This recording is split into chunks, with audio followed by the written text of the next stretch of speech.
Salam dostlar, funksiya mövzusuna aid qiymətlər çoxluğu ilə bağlı belə bir çalışmanın həllinə baxaq. Y bərabərdir 2 plus 1 bölünsün x minus 1 funksiyasının qiymətlər çoxluğunu tapın.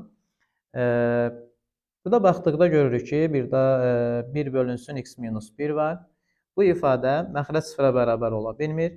Sürətdə də x-dən asılı bir ifadə yoxdur. Deməli, bu kəsir sıfıra bərabər ola bilmir. Kəsir sıfıra bərabər ola bilmədiyi üçün 2 plus bu ifadə isə 2 qiymətini ala bilməyəcək. Yəni, y-in ala biləcəyi qiymətlər 2-dən fərqli bütün ədədlər ola bilər. Deməli, qiymətlər çoxluğu olacaq. YF bərabərdir. Mənfi sonsuzluqdan 2-yə birləşmə 2-dən müsbət sonsuzluğa. Fərqli bir üsulla isə bu çalışmanı belə həll etmək olar. Bilir ki, funksiyanın tərsinin təyini oblastı əvvəl verilmiş funksiyanın qiymətlər çoxluğuna bərabər olur. Gəlin bu funksiyanın tərsini tapaq. Bunun üçün y bərabərdir. Məxrəcdə x minus 1 qalır. Ortaq məxrəcə geçsək, sürətdə alırıq 2x çıxılsın 2 plus 1 bərabərdir. 2x minus 1 bölünsün x minus 1. Bilir ki, funksiyanın tərsini tapmaq üçün y-lə x-ların yeri dəyişir. Yəni, x bərabərdir.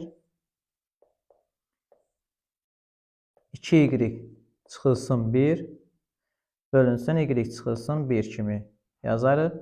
Və x-in məxrəcinə 1 yazıb çarpaz vursaq, alarıq ki, xy çıxılsın x bərabərdir. 2y çıxılsın 1. Y-ləri sol tərəfə keçirsək, alarıq ki, xy çıxılsın 2y bərabərdir x plus 1-ə. X minus 1 alınır burada. Y-in mötərizə xaricinə çıxarsaq, alırıq ki, x minus 2 bərabərdir x minus 1-ə.